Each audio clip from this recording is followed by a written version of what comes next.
이 반지 우리 엄마 거랑 똑같은데요.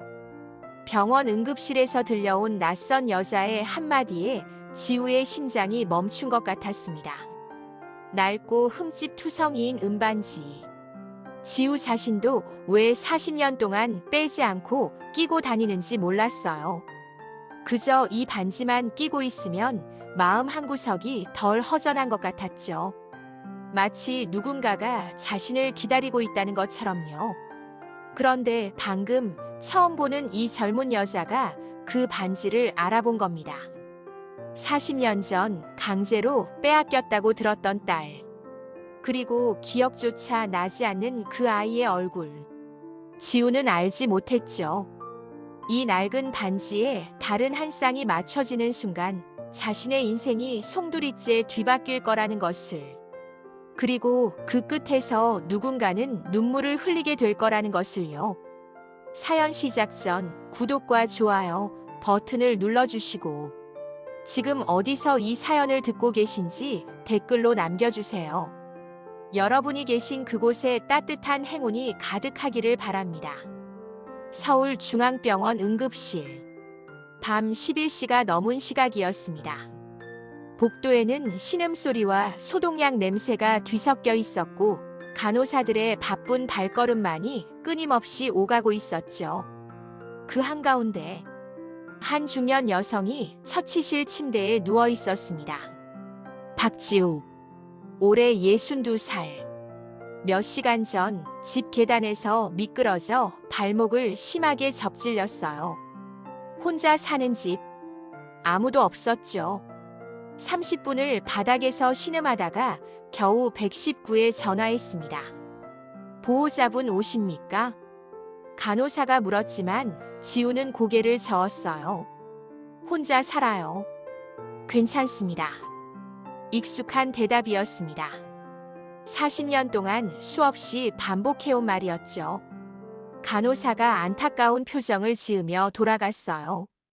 지우는 천장을 멍하니 바라봤습니다. 형광등이 너무 밝았어요. 눈이 부셨죠. 손을 들어 눈을 가렸습니다. 그때였어요.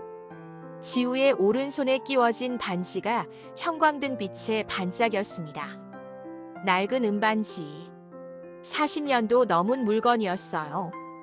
표면은 긁혀 있었고 광택은 진작에 사라졌죠. 하지만 지우는 이 반지를 단 한 번도 빼본 적이 없었습니다. 아니, 정확히는 뺄 수가 없었어요. 이 반지를 빼면 마치 자신의 심장을 빼는 것 같은 공포가 밀려왔거든요. 왜일까? 지우는 생각했습니다. 이 반지가 왜 이렇게 소중한 걸까? 이 반지, 우리 엄마 거랑 똑같은데요. 서울중앙병원 응급실. 한밤중에 들려온 낯선 여자의 한마디에 지우의 세상이 멈췄습니다. 낡고 흠집 투성이인 은반지. 40년 동안 단 한 번도 빼지 않았던 반지. 지우 자신도 왜 이 반지를 끼고 사는지 정확히 기억나지 않았어요. 그저 이것만 끼고 있으면 마음 한구석이 덜 허전한 것 같았죠. 마치 누군가가 자신을 기다리고 있다는 것처럼. 마치 언젠가 잃어버린 무언가를 되찾을 수 있다는 것처럼. 그런데 방금 처음 보는 이 젊은 변호사가 그 반지를 알아본 겁니다. 40년 전 강제로 빼앗겼다고 들었던 딸. 시어머니가 말했죠. 아이는 죽었어. 포기해. 하지만 지우는 믿지 않았습니다. 믿을 수가 없었어요. 10달을 품었던 아이. 처음 울음소리를 들었던 그 아이. 따뜻했던 그 작은 손. 어떻게 잊을 수 있겠습니까? 지우는 알지 못했죠. 이 낡은 은반지가 40년 만에 자신의 딸을 찾아줄 거라는 것을. 그리고 그 과정에서 숨겨진 진실들이 하나씩 드러날 거라는 것을. 누군가는 눈물을 흘리고, 누군가는 용서를 구하고, 누군가는 대가를 치르게 될 거라는 것을요. 사연 시작 전 구독과 좋아요를 눌러주시고 지금 어디서 듣고 계신지 댓글로 남겨주세요. 여러분이 계신 그곳에 따뜻한 기적이 일어나길 바랍니다. 1막 응급실에서의 만남 230-1500 깊은 밤에 응급실 서울중앙병원 응급실. 자정이 가까운 시각이었습니다. 복도에는 신음소리와 소독약 냄새가 뒤섞여 있었고 간호사들의 바쁜 발걸음만이 끊임없이 오가고 있었죠. 처치실 3번 침대. 한 중년 여성이 하얀 시트 위에 누워 있었습니다. 박지우. 올해 62살. 몇 시간 전. 낡은 빌라 계단에서 미끄러져 발목을 심하게 접질렸어요. 혼자 사는 집. 아무도 없었죠. 30분을 바닥에서 신음하다가 겨우 휴대폰을 더듬어 119에 전화했습니다. 할머니, 보호자분 오십니까? 젊은 간호사가 차트를 들고 물었어요. 지우는 천천히 고개를 저었습니다. 혼자 살아요. 괜찮습니다. 목소리는 담담했지만 가슴 한구석이 시렸어요. 간호사가 안타까운 표정을 지으며 말했습니다. 발목인대가 많이 늘어났어요. 입원 치료가 필요한데 정말 연락할 분이 없으세요? 네. 없어요. 짧은 대답이었습니다. 익숙한 대답이었죠. 40년 동안 수없이 반복해온 말. 간호사가 한숨을 쉬며 돌아갔어요. 지우는 천장을 멍하니 바라봤습니다. 형광등이 너무 밝았어요. 눈이 부셨죠. 손을 들어 눈을 가렸습니다. 그때였어요. 지우의 오른손에 끼워진 반지가 형광등 빛에 반짝였습니다. 낡은 은반지. 표면은 온통 긁혀 있었고 광택은 진작에 사라졌어요. 언제 샀는지도 기억나지 않을 만큼 오래된 물건이었죠. 하지만 지우는 이 반지를 단 한 번도 빼본 적이 없었습니다. 아니, 정확히는 뺄 수가 없었어요. 이 반지를 빼려고 하면 가슴이 찢어지는 것 같은 공포가 밀려왔거든요. 마치 이걸 빼는 순간 무언가 중요한 것을 영원히 잃어버릴 것 같은. 왜일까? 지우는 생각했습니다. 이 반지가 왜 이렇게 소중한 걸까? 대체 누가 준 건지도 기억이 안 나는데. 그때였습니다. 처치실 커튼이 와락 젖혀졌어요. 3번 침대 환자분 X-레이 결과 나왔습니다. 젊은 의사가 차트를 들고 들어왔습니다. 그런데 그 뒤로 한 여자가 따라 들어왔어요. 30대 후반쯤 되어 보이는 여성. 짙은 남색 정장에 하이힐을 신고 있었습니다. 한눈에 봐도 비싼 옷차림이었죠. 긴 생머리를 단정하게 뒤로 넘기고 명품 가방을 손에 들고 있었어요. 여자의 얼굴에는 피곤한 기색이 역력했습니다. 지우는 고개를 갸우뚱했어요. 저 사람은 누구지? 의사가 X-레이 필름을 들어 올리며 설명하기 시작했습니다. 다행히 골절은 아닙니다. 하지만 인대 손상이 심해서 최소 2주는 깁스를 하셔야. 그 순간 정장 입은 여자가 지우의 손을 봤습니다. 아니, 정확히는 지우의 손에 끼워진 반지를 봤어요. 여자의 동공이 지진이라도 난 듯 격렬하게 흔들렸습니다. 순간 얼굴이 하얗게 질리더니 손에 들고 있던 가방이 바닥에 툭 떨어졌어요. 쿵. 둔탁한 소리에 의사가 깜짝 놀라 돌아봤습니다. 변호사님, 괜찮으세요? 하지만 여자는 대답하지 않았어요. 그저 지우의 손, 아니 반지만을 뚫어지게 응시하고 있었죠. 입술이 바들바들 떨렸습니다. 저기요. 여자의 목소리가 겨우 나왔어요. 떨리는 목소리였습니다. 그 반지, 어디서 구하셨어요? 지우는 당황해서 자신의 손을 내려다봤습니다. 이거요? 네. 그 은반지요. 여자가 한 걸음 다가왔어요. 눈에는 믿을 수 없다는 표정이 가득했죠. 혹시 쌍둥이 반지 아니세요? 지우의 심장이 쿵 내려앉았습니다. 쌍둥이 반지라뇨? 한 쌍으로 만들어진 반지요. 똑같은 게 하나 더 있는. 여자의 목소리가 점점 떨렸어요. 그리고 다급하게 자신의 가방을 주었습니다.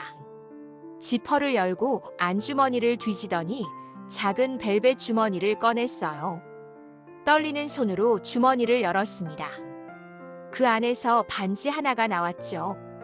지우는 숨이 멎는 것 같았습니다. 똑같았어요. 똑같은 은반지. 똑같이 낡고 똑같이 흠집 투성이인. 여자가 조심스럽게 말했습니다. 이 반지 제 엄마 거예요. 지우의 머릿속이 하얗게 변했습니다. 엄마라고요? 네. 제가 태어났을 때 엄마가 끼고 있었대요. 저를 입양 보낸 바로 그날. 여자의 목소리가 갈라졌어요. 입양기관에서 이것만 유품으로 주더래요. 엄마가 마지막으로 남긴 거라고. 시간이 멈춘 것 같았습니다. 지우는 자신의 반지를 그리고 여자의 반지를 번갈아 봤어요. 심장이 미친 듯이 뛰었습니다. 40년 전의 기억이 파도처럼 밀려왔죠. 40년 전 그날의 기억회상 장면. 1984년 겨울. 22살의 지우는 산부인과 분만실에 있었습니다. 으아앙. 갓 태어난 아기의 울음소리. 딸입니다. 건강한 여자아이예요. 간호사가 피로 범벅인 아기를 안아 올렸어요. 지우는 기진맥진한 몸으로도 환하게 웃었습니다. 우리 딸. 눈물이 주르륵 흘러내렸어요. 아기를 품에 안았습니다. 작고 따뜻한 생명. 세상에서 가장 소중한 존재. 연아야. 엄마가 평생 지켜줄게. 지우는 아기의 작은 손을 만졌어요. 그때 자신의 손에 끼워진 은반지가 눈에 들어왔습니다. 결혼 1주년 기념으로 남편이 선물한 쌍둥이 반지. 남편도 똑같은 걸 끼고 있었죠. 우리 연아도 크면 이런 거 선물해 줘야지. 행복했습니다. 비록 가난했지만 사랑하는 사람과 아이가 있었으니까요. 하지만 그 행복은 사흘도 가지 못했어요. 출산 3일째 되는 날, 병실 문이 벌컥 열렸습니다. 어디 있어? 중년 여자의 날카로운 목소리. 시어머니였습니다. 지우는 아기를 꼭 안으며 뒤로 물러섰어요. 어머님, 왜 그러세요? 그 애 내놔. 시어머니가 다짜고짜 아기를 빼앗으려 했습니다. 안 돼요. 우리 딸 건드리지 마세요. 지우가 필사적으로 막았어요. 하지만 시어머니는 이미 결심한 듯 차가운 눈빛이었습니다. 너 같은 천한 계집이 우리 집안대를 이을 손주를 낳을 자격이 없어. 무슨 소리예요?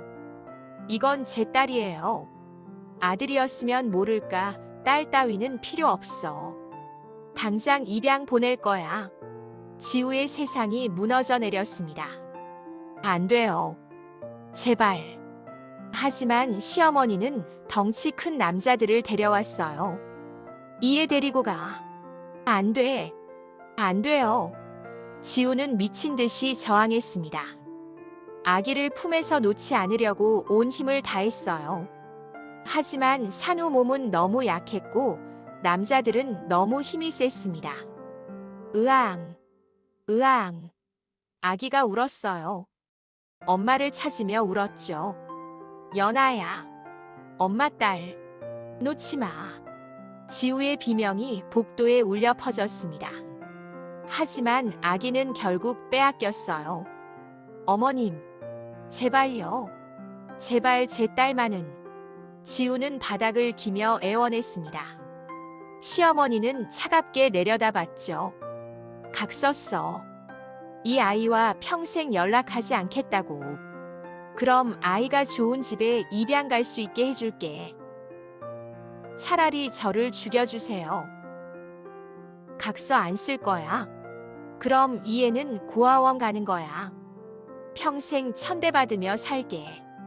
지우는 떨리는 손으로 각서를 썼습니다. 눈물로 글씨가 번졌어요. 그리고 마지막으로 자신의 반지를 빼서 간호사에게 건넸습니다. 이것만 우리 딸한테 전해주세요. 엄마가 평생 찾을 거라고. 회상 끝 현재로 돌아와서 응급실.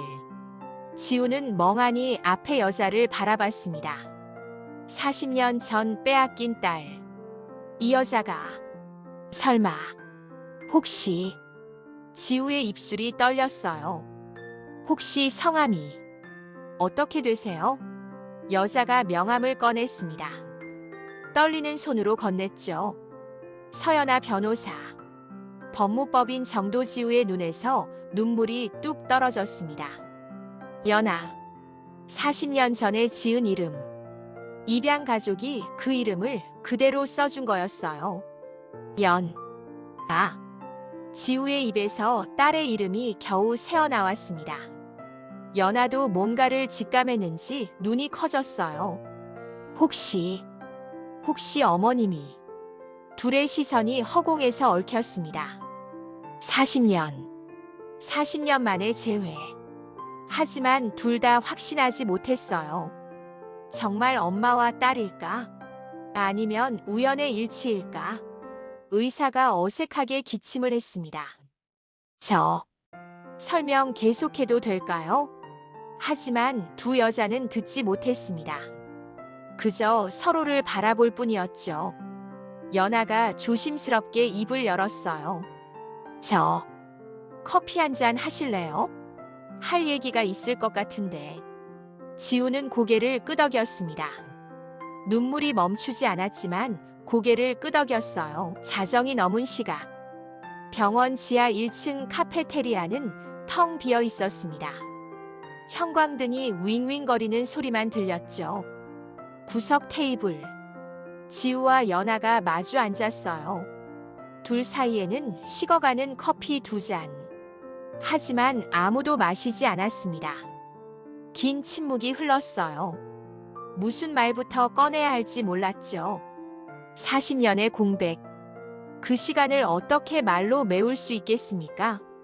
연아가 먼저 입을 열었습니다. 제가 먼저 말씀드릴게요. 목소리가 떨렸어요. 저는 생후 3일 만에 입양됐대요. 친부모님이 누군지 전혀 몰라요. 지우는 숨을 죽이고 들었습니다. 양부모님이 저를 무척 사랑해 주셨어요. 좋은 환경에서 자랐고 대학도 보내주셨고. 연아의 눈이 촉촉해졌어요. 하지만 평생 궁금했어요. 내 진짜 엄마는 왜 나를 버렸을까? 나한테 무슨 문제가 있었던 걸까? 아니야. 지우의 입에서 신음 같은 소리가 나왔습니다. 너한텐 아무 문제도 없었어. 연아가 지우를 똑바로 바라봤어요. 혹시 정말 제 친엄마세요? 지우는 떨리는 손으로 자신의 반지를 빼기 시작했습니다. 40년 동안 단 한 번도 빼지 않았던 반지. 손가락에 파묻혀 있어서 빼기가 쉽지 않았어요. 아파도 참으세요. 연아가 물티슈를 꺼내 지우의 손을 닦아줬습니다. 그리고 조심스럽게 반지를 빼냈죠. 지우도 자신의 반지를 꺼냈어요. 2개의 은반지가 테이블 위에 나란히 놓였습니다. 형광등 아래서도 둘은 똑같아 보였어요. 연아가 2 반지를 들어 올렸습니다. 그리고 맞춰보기 시작했죠. 처음에는 아무 일도 일어나지 않았어요. 하지만 연아가 각도를 조금 틀어 다시 맞추는 순간 딸깍. 작은 소리와 함께 2 반지가 하나로 합쳐졌습니다. 마치 퍼즐 조각처럼 완벽하게. 가운데 이음새가 보이긴 했지만 원래 하나였던 것처럼 딱 들어맞았어요. 반지 안쪽에 작은 글씨가 보였습니다. 연아에게 마이너스 엄마가. 연아의 손이 바들바들 떨렸어요. 반지가 바닥에 떨어질 뻔했죠. 이게. 지우는 더 이상 참을 수 없었습니다. 연아야. 목이 메어 말이 나오지 않았어요. 우리 딸. 연아야. 와라. 지우가 테이블 너머로 연아를 끌어안았습니다. 40년 만이었어요. 40년 만에 안는 딸. 생후 3일에 빼앗겼던 그 작은 아기가 이제 어른이 되어 있었습니다. 엄마가 미안해. 지우의 어깨가 격렬하게 떨렸어요. 너를 지키지 못해서. 연아도 울었습니다. 처음에는 조용히. 그러다 점점 거세게. 결국 엉엉 소리내어 울었어요. 엄마. 40년 동안 한 번도 불러본 적 없는 호칭. 엄마. 둘은 한참을 그렇게 안고 울었습니다. 텅 빈 카페테리아에 두 여자의 흐느낌만이 메아리 쳤어요. 울음이 조금 잦아들었을 때 연아가 조심스럽게 물었습니다. 엄마, 왜 저를? 어떻게 된 거예요? 지우는 눈물을 닦으며 고개를 들었어요. 그리고 40년 전의 이야기를 꺼내기 시작했습니다. 지우의 회상 마이너스 상세 버전. 엄마는 22살 때 내 아빠를 만났어. 지우의 목소리가 떨렸어요. 박민수. 대기업 재벌가의 막내 아들이었지. 재벌가요? 연아가 놀라 물었습니다. 그럼 저도. 응. 너도 재벌가 손녀야. 지우가 쓴웃음을 지었어요. 하지만 그게 오히려 불행의 시작이었어. 1983년 봄. 21살의 박지우는 백화점 화장품 코너에서 일하고 있었습니다. 가난한 집안 출신. 고졸 학력. 하지만 성실하고 밝은 성격 덕에 손님들에게 인기가 많았어요. 어느 날, 한 남자가 화장품 코너로 다가왔습니다. 잘생긴 얼굴에 비싼 정장을 입은 남자. 어머니 선물용으로 화장품 좀 추천해 주시겠어요? 그가 박민수였습니다. 지우는 친절하게 상품을 설명했어요. 민수는 지우의 밝은 미소에 반했죠. 그날 이후로 민수는 자꾸 백화점에 나타났습니다. 화장품을 사러, 향수를 사러, 심지어 립스틱을 사러. 남자가 립스틱을 왜 이렇게 많이 사세요? 지우가 웃으며 물었어요. 그게 선물할 사람이 많아서요. 민수가 어색하게 웃었습니다. 사실 다 지우를 보려고 사는 거였죠. 그렇게 6개월. 민수는 매일같이 백화점에 나타났고 지우도 조금씩 마음을 열었어요. 어느 날 민수가 용기를 냈습니다. 저랑 커피 한 잔 하실래요? 퇴근하고요. 지우는 얼굴이 빨개졌어요. 네. 좋아요. 그렇게 둘은 연인이 되었습니다. 행복했어요. 민수는 지우를 세상에서 가장 소중히 대해줬죠. 하지만 민수는 자신의 집안 이야기를 하지 않았어요. 그저 평범한 회사원이라고만 했습니다. 6개월 후, 지우가 임신했어요. 민수는 기뻐하며 즉시 결혼하자고 했습니다. 우리 결혼하자. 아기 엄마 아빠 만들어주자. 하지만 부모님께서 괜찮아. 내가 다 알아서 할게. 민수는 자신만만했어요. 하지만 그건 큰 착각이었습니다. 민수가 집에 가서 부모님께 말씀드렸을 때 아버지는 소리 한번 지르지 않았어요. 대신 조용히 말했죠. 그 여자 데려와. 민수는 아버지가 허락해주는 줄 알았습니다. 기쁜 마음으로 지우를 집에 데려갔어요. 하지만 그곳에서 지우를 기다린 건 냉혹한 현실이었습니다. 내가 우리 며느리 될 자격이 있다고 생각해 시어머니 되는 사람이 지우를 위아래로 훑어봤어요. 고졸에 백화점 점원에 집안도 변변치 않고 어머님, 저는 민수 씨를 진심으로 진심? 돈이 진심 아니고 뭐야? 모욕이었습니다. 지우는 입술을 꽉 깨물었어요. 민수가 끼어들었습니다. 어머니, 지우는 그런 사람 아니에요. 닥쳐. 아버지가 고함을 쳤어요. 내가 뭘 안다고. 재벌가 며느리가 얼마나 힘든지 알아.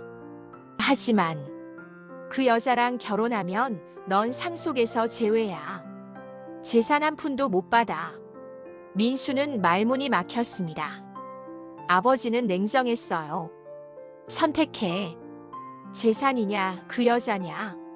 민수는 망설이지 않았습니다. 저는 지우를 선택하겠습니다. 그 말에 지우는 눈물이 났어요. 하지만 시어머니는 비웃었죠. 좋아.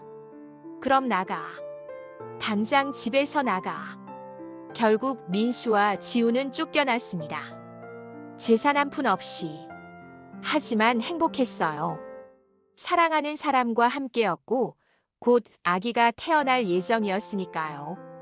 1984년 1월 연아가 태어났습니다. 우리 딸.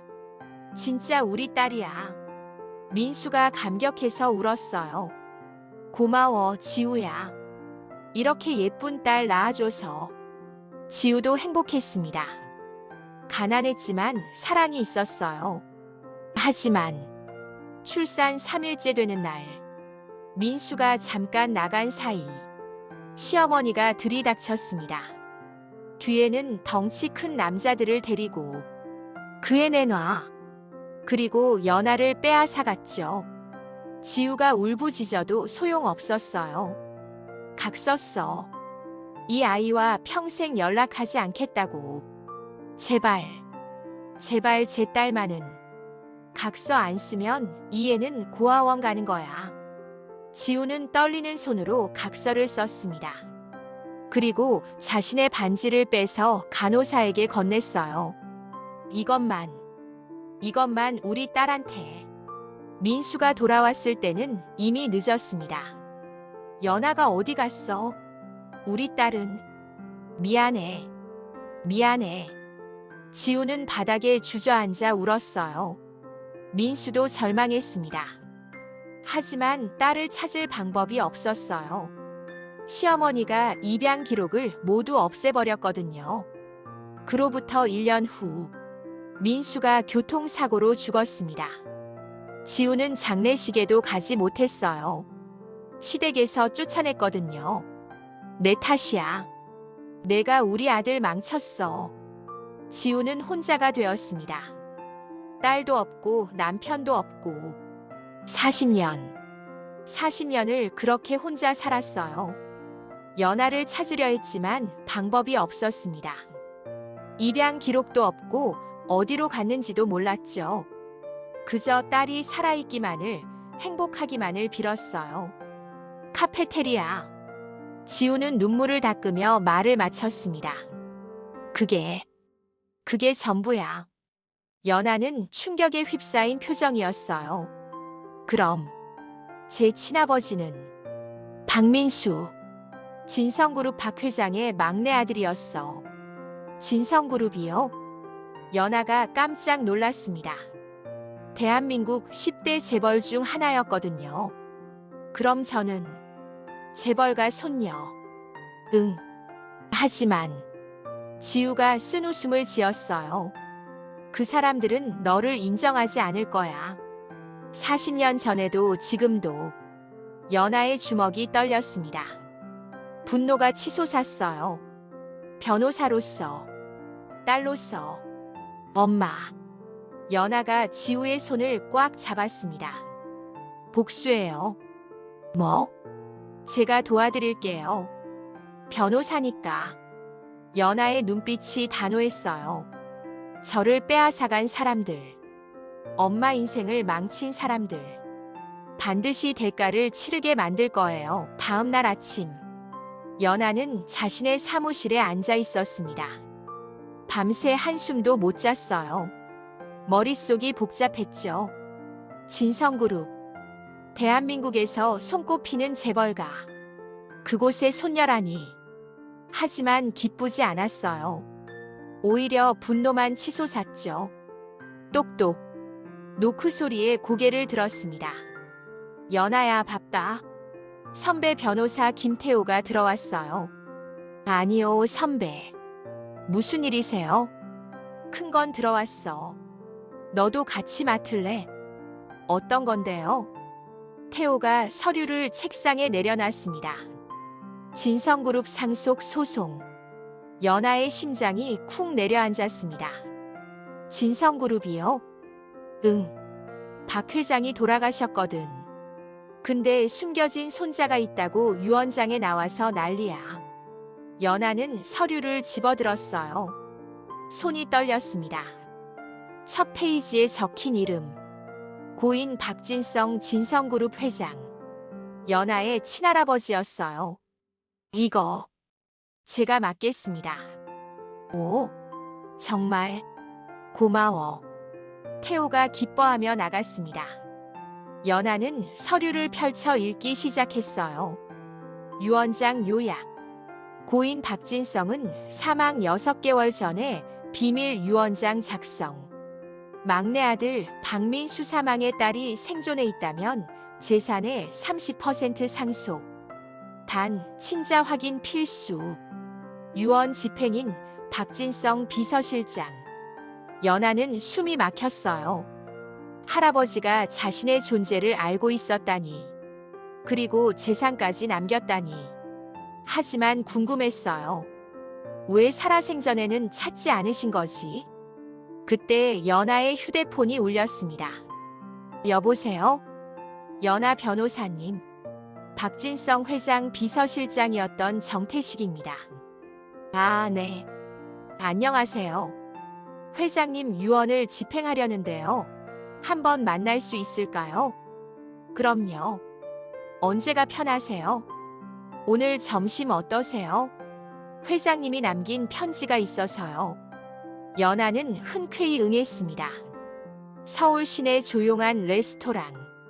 7순이 넘어 보이는 신사가 앉아 있었어요. 연아 변호사님이시죠? 네, 안녕하세요. 둘은 자리에 앉았습니다. 정태식은 조심스럽게 봉투 하나를 꺼냈어요. 회장님이 돌아가시기 전에 이걸 남기셨습니다. 박민수님의 딸에게 전하라고요. 연아는 떨리는 손으로 봉투를 받았습니다. 봉투를 열었어요. 안에는 편지 한 장과 사진 몇 장. 먼저 사진을 봤습니다. 젊은 남녀가 아기를 안고 웃고 있는 사진. 연아는 숨이 멎었어요. 아기가 바로 자신이었고, 젊은 남자가 친아버지 박민수, 젊은 여자가 지우. 가족 사진이었습니다. 연아의 눈에서 눈물이 흘렀어요. 이어서 편지를 펼쳤습니다. 박진성 회장의 편지. 나의 손녀에게. 이 편지를 읽고 있다면 넌 이미 내가 죽은 후일 것이다. 먼저 사과하고 싶구나. 40년 전 내 아내가 너를 빼앗아 입양 보냈다. 나는 그 사실을 몰랐다. 아니, 정확히는 알려고 하지 않았다. 민수가 내 어머니와 결혼하겠다고 했을 때 나는 화를 냈다. 재벌가의 며느리가 백화점 직원이라니. 체면이 말이 아니라고 생각했지. 그래서 민수를 내쫓았다. 하지만 민수가 교통사고로 죽던 날 나는 깨달았다. 내가 얼마나 어리석었는지. 재산이 뭐가 중요하고 체면이 뭐가 중요한가. 내 아들을 잃었는데. 그리고 그때 알았다. 아내가 손녀를 빼앗아 입양 보낸 것을. 나는 미치도록 찾았다. 하지만 아내가 모든 기록을 없애버렸다. 찾을 수 없었다.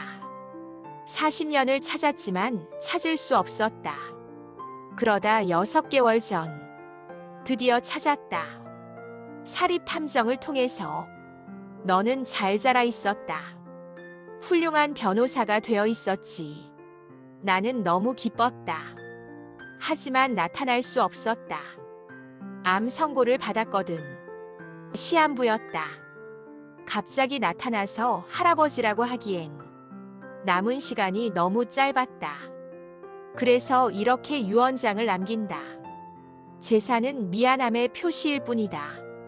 진짜 주고 싶은 건 내 어머니를 찾아주는 것이다.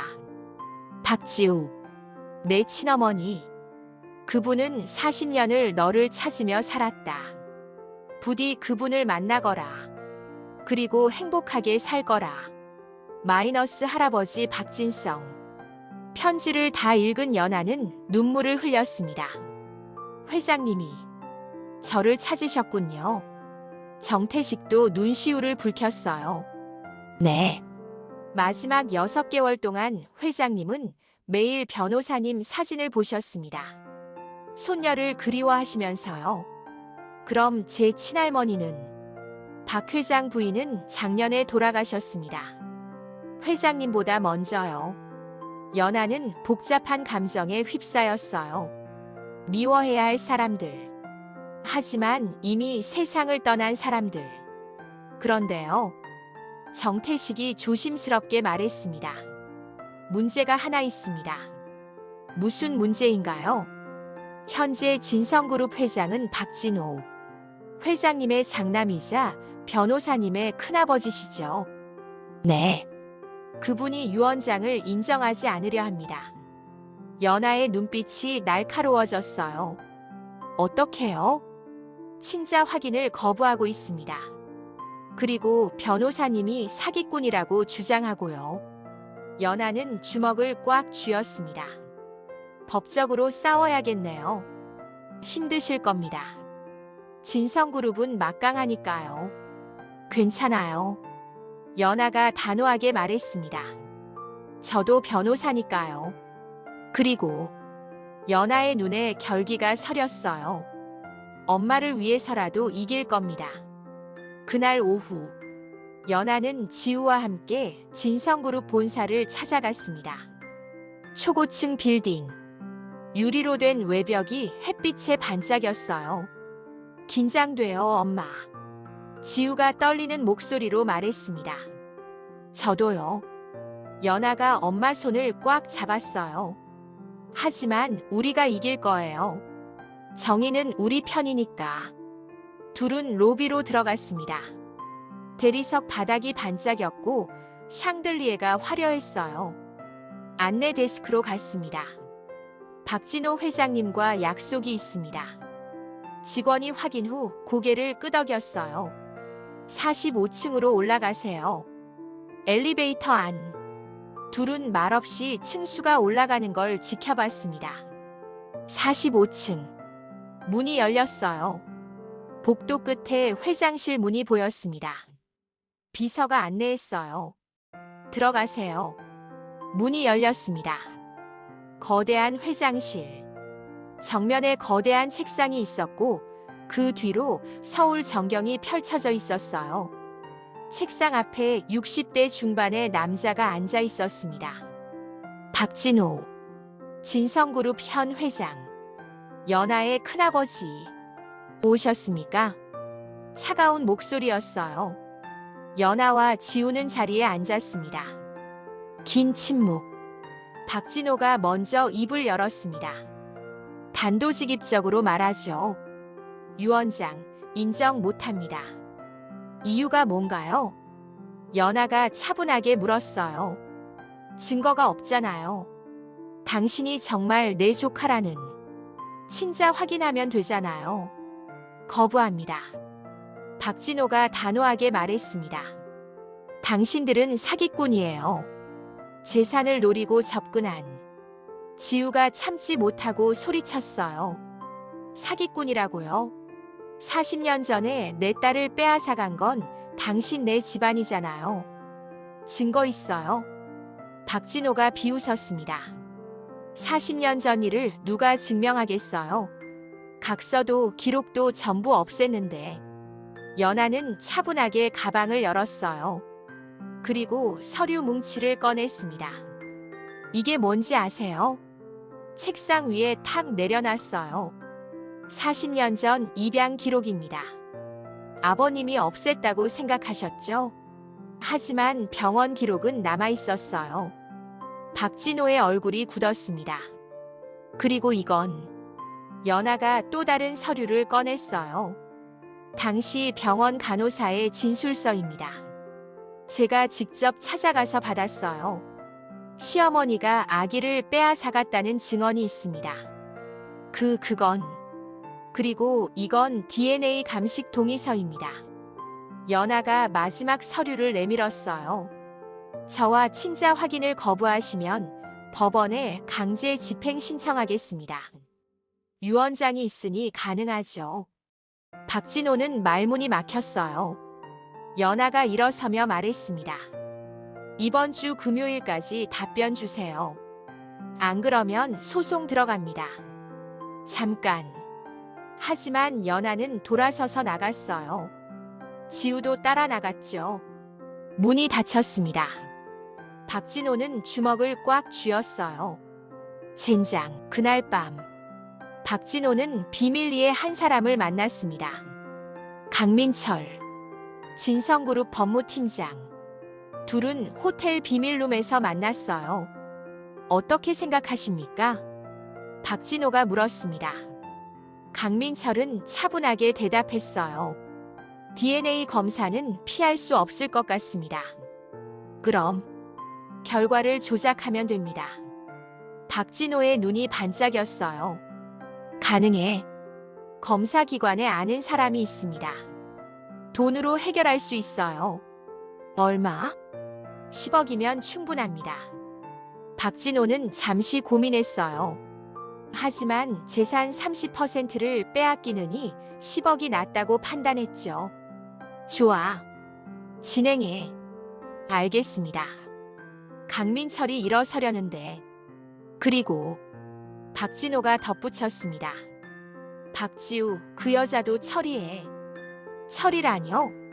협박이든 뭐든 해서 입 다물게 만들어.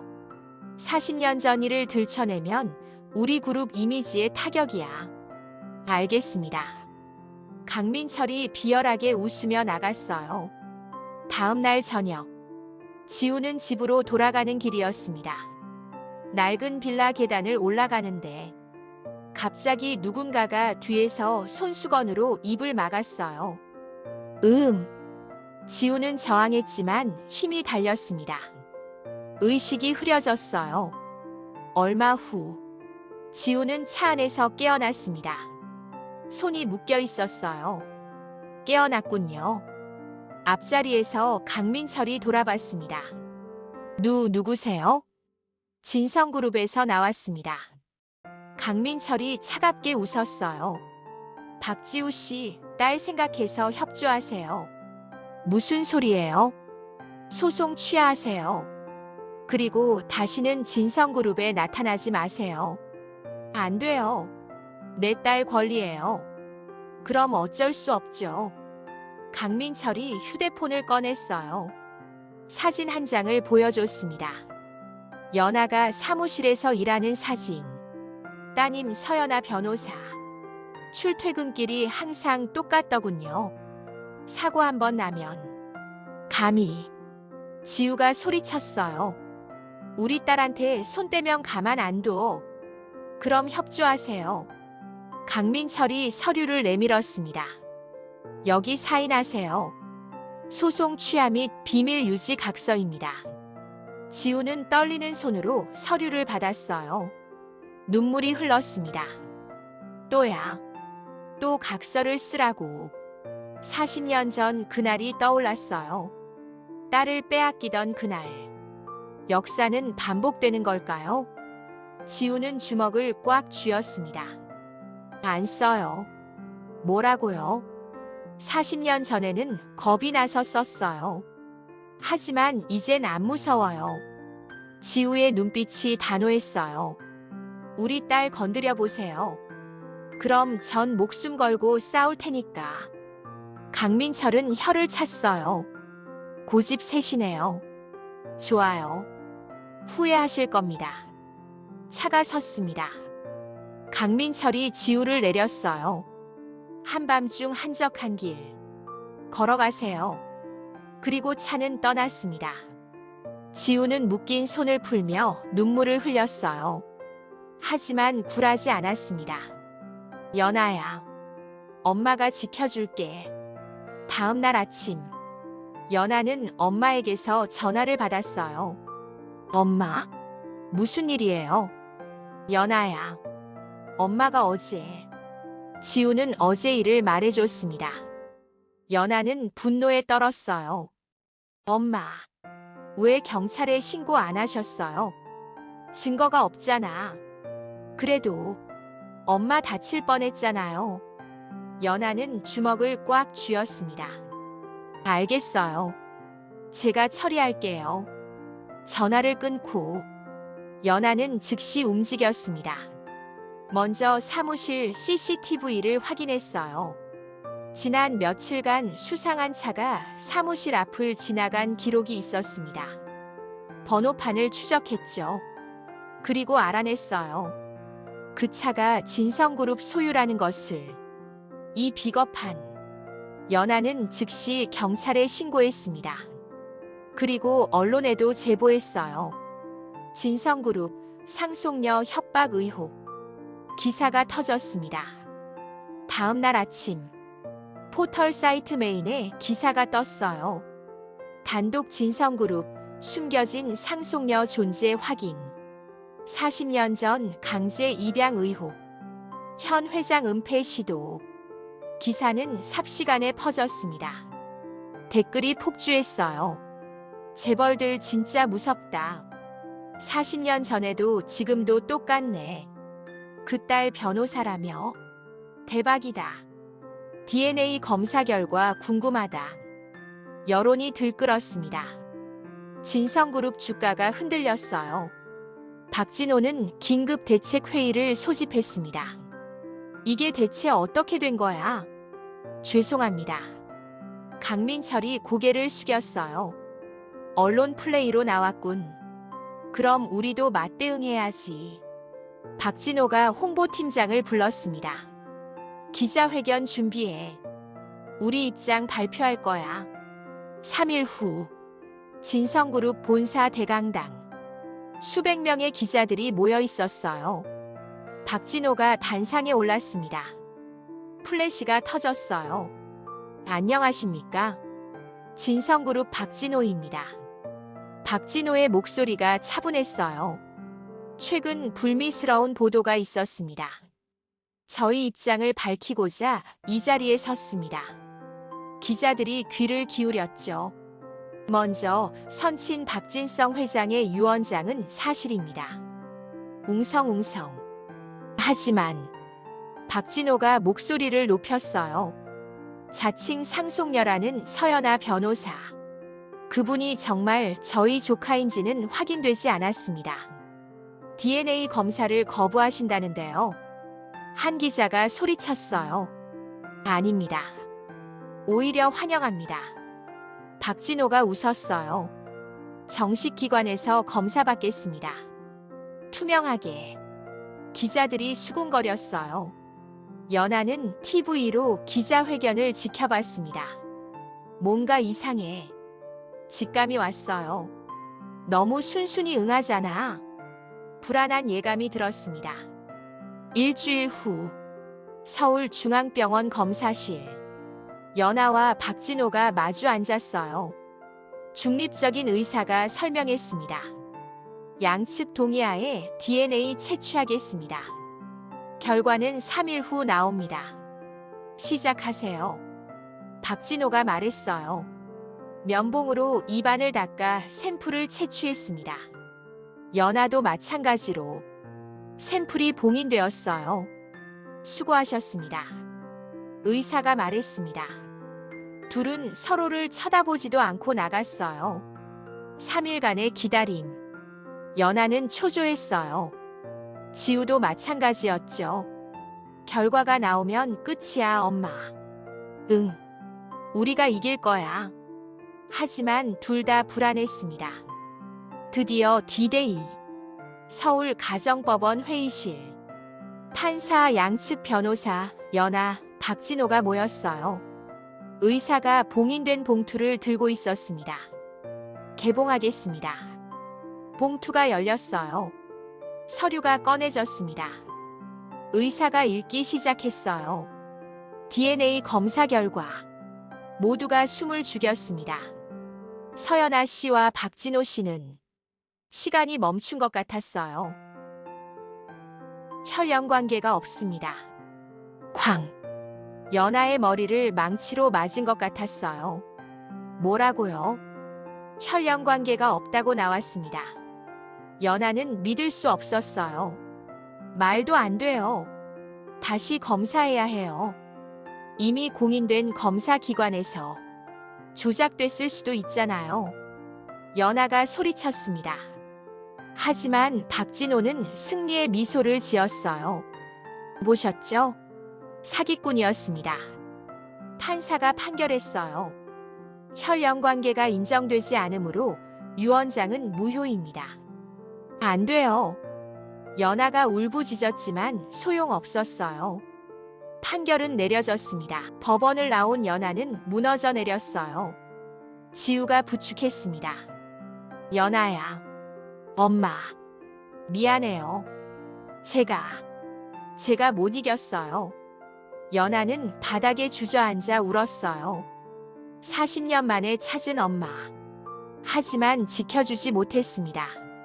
지우는 딸을 꼭 안았어요. 괜찮아. 엄마는 괜찮아. 하지만 괜찮지 않았어요. 둘 다 무너졌습니다. 그날 밤, 연아는 사무실에 혼자 남아 있었어요.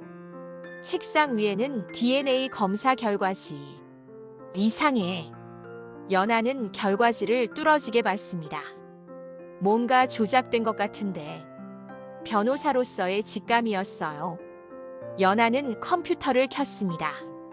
검사기관을 조사하기 시작했어요. 밤새 조사한 결과 연아는 중요한 사실을 발견했습니다. 그 검사기관 대표가 5년 전 진성그룹 법무팀에 있었다는 것. 역시 연아는 확신했어요. 조작이었다고. 하지만 증명할 방법이 없었습니다. 어떻게 하지? 그때였어요. 똑똑. 누군가 문을 두드렸습니다. 누구세요? 정태식입니다. 박진성 회장의 전 비서실장이었어요. 들어오세요. 정태식이 들어왔습니다. 손에 봉투를 들고. 이게 뭔가요? 회장님이 남기신 또 다른 편지입니다. 또 다른 편지요? 네. 혹시라도 유언장이 뒤집힐 경우를 대비해서요. 연아는 봉투를 받았어요. 뜯어서 읽기 시작했습니다. 박진성 회장의 두 번째 편지. 나의 손녀에게. 이 편지를 읽는다는 건 유언장이 뒤집혔다는 뜻이겠지. 아마 진호가 뭔가 조작했을 거다. 나는 그 아이를 알아. 재산에 눈이 먼 아이지. 그래서 준비했다. 첨부된 USB를 확인해봐라. 거기에 모든 진실이 담겨 있다. 40년 전 내 할머니가 너를 빼앗아간 날의 녹취록, 병원 CCTV 영상, 그리고 진호가 DNA 검사를 조작하려 했다는 증거. 나는 미리 알고 있었다. 그래서 모든 걸 녹음했다. 이 증거들을 가지고 다시 싸워라. 정의는 반드시 승리한다. 마이너스 할아버지. 연아의 손이 떨렸어요. USB가. 정태식이 USB를 꺼내 건넸습니다. 여기 있습니다. 연아는 즉시 컴퓨터에 USB를 꽂았어요. 파일들이 열렸습니다. 먼저 음성 파일. 재생했어요. 박진호의 목소리. 검사 결과를 조작하면 됩니다. 강민철의 목소리. 검사기관에 아는 사람이 있습니다. 돈으로 해결할 수 있어요. 박진호. 얼마? 강민철. 10억이면 충분합니다. 연하는 숨이 막혔어요. 이게 증거야. 이어서 영상 파일을 열었습니다. 40년 전 병원 CCTV. 흑백 화면. 젊은 지우가 아기를 안고 있었어요. 그때 중년 여자 박진호의 어머니가 들이닥쳤습니다. 아기를 빼앗아갔어요. 지우가 바닥에서 기며 울부짖었죠. 연하는 눈물을 흘리며 영상을 봤습니다. 엄마. 모든 것이 진실이었어요. 다음 날 아침, 연하는 긴급 기자회견을 소집했습니다. 수십 명의 기자들이 모였어요. 안녕하십니까? 변호사 서연아입니다. 플래시가 터졌습니다. DNA 검사 결과가 조작되었다는 증거를 입수했습니다. 기자들이 웅성거렸어요. 이것은 박진호 회장과 강민철 법무팀장의 대화 녹음입니다.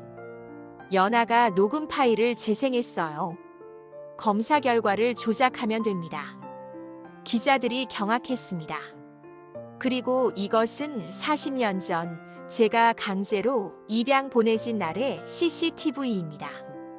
영상이 재생되었어요. 기자들은 충격에 빠졌습니다. 저는 오늘 박진호 회장을 상대로 재소송을 제기합니다. 연하의 목소리가 단호했어요. 그리고 검사기관 대표와 강민철을 증거인멸 및 사문서 위조 혐의로 고소합니다. 기자들이 일제히 카메라를 들이댔어요. 정의는 반드시 이깁니다. 지켜봐 주십시오. 기자회견 영상은 삽시간에 퍼졌습니다. 포털 사이트 실시간 검색어 1위. 진성그룹 DNA 조작. 댓글이 폭발했어요. 진짜 재벌들 무섭다. 박진호 감옥 가야 함. 연하 변호사 응원합니다. 40년 전에도 지금도 똑같네. 여론이 완전히 바뀌었습니다. 진성그룹 주가는 폭락했어요. 박진호는 궁지에 몰렸습니다. 그날 오후, 검찰이 진성그룹 본사로 들이닥쳤어요. 박진호 씨 증거인멸 및 사문서 위조 혐의로 긴급 체포합니다. 뭐라고? 박진호는 믿을 수 없다는 표정이었어요. 변호사 부를 권리가. 하지만 소용없었습니다. 수갑이 채워졌어요. 강민철도 같이 체포되었습니다. 뉴스 속보가 떴어요. 속보 진성그룹 박진호 회장 긴급 체포. 나라가 떠들썩했습니다. 2개월 후 서울중앙지방법원 대법정. 방청석은 10,000원이었어요. 기자들, 시민들 그리고 지우가 앉아 있었습니다. 떨리는 손으로 딸을 바라봤어요. 변호인석에 연하가 서 있었습니다. 피고인석에는 박진호. 수갑을 찬 채였어요. 판사가 입장했습니다. 재판을 시작하겠습니다. 검사가 일어섰어요. 피고인 박진호는 DNA 검사를 조작하여 정당한 상속권자의 권리를 침해했습니다. 증거들이 제출되었습니다. 녹음 파일, CCTV 영상, 금융거래 내역. 모든 것이 명백했어요. 박진호의 변호사가 반박을 시도했지만 무용지물이었습니다. 마지막 변론. 연하가 일어섰어요. 재판장님. 연하의 목소리가 울렸습니다. 저는 재산이 필요해서 이 자리에 선 게 아닙니다. 방청석이 조용해졌어요. 40년 전 제 엄마는 딸을 빼앗겼습니다. 연하의 눈에 눈물이 고였어요. 아무 잘못도 없이. 단지 가난하다는 이유로. 지우는 눈물을 흘렸습니다.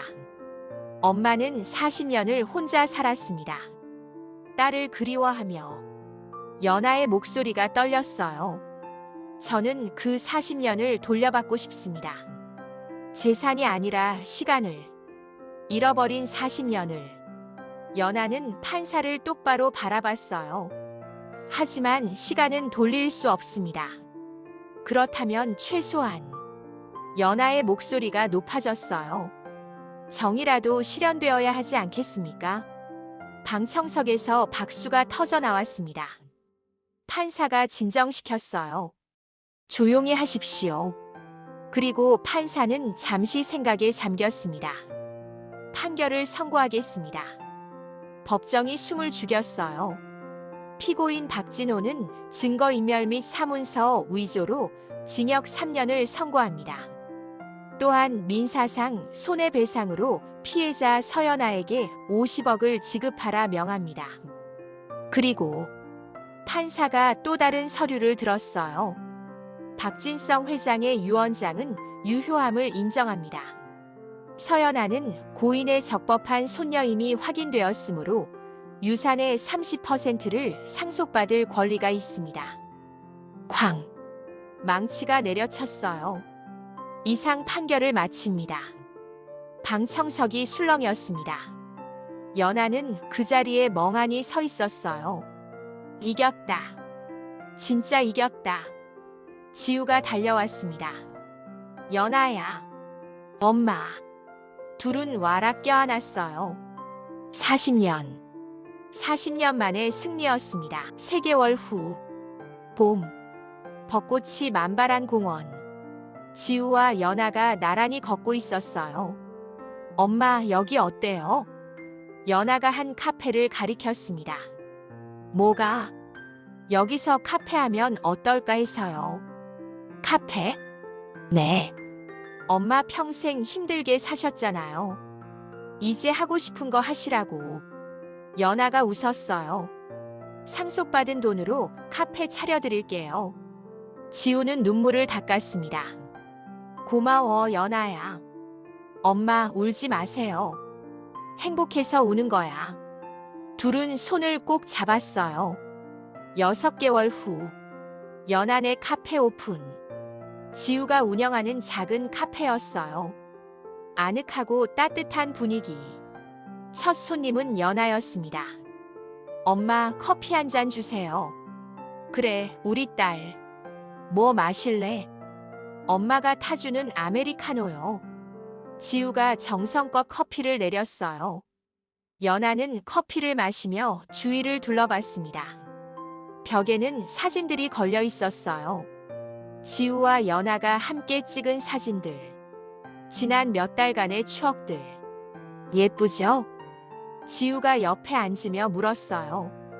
응. 엄마랑 같이 만든 거니까. 둘은 마주보며 웃었습니다. 그날 밤. 연하는 할아버지 산소를 찾았어요. 꽃을 놓고 절을 했습니다. 할아버지. 연하가 조용히 말했어요. 엄마 찾았어요. 감사해요. 바람이 불었습니다. 마치 할아버지가 대답하는 것 같았어요. 잘했다, 우리 손녀. 연하는 미소를 지었습니다. 카페로 돌아오는 길. 지우가 기다리고 있었어요. 연하야, 어디 갔었어? 할아버지, 산소 다녀왔어요. 그래. 고마워. 둘은 나란히 집으로 걸어갔습니다. 40년의 이별. 하지만 이제 끝났어요. 함께할 시간이 남았으니까요. 기억은 흐릿해져도 사랑은 절대 사라지지 않습니다. 40년의 이별도 진실의 힘으로 극복할 수 있었습니다. 박지우와 서연아, 엄마와 딸은 이제 함께입니다. 이 이야기가 여러분의 마음에 작은 울림을 드렸다면 구독과 좋아요 버튼을 눌러주세요. 그리고 댓글로 응원의 메시지를 남겨주시면 다음 이야기에 힘이 됩니다. 당신이 계신 그곳에 사랑하는 사람들과의 행복이 가득하기를 바랍니다. 여러분의 삶에도 기적이 일어나길.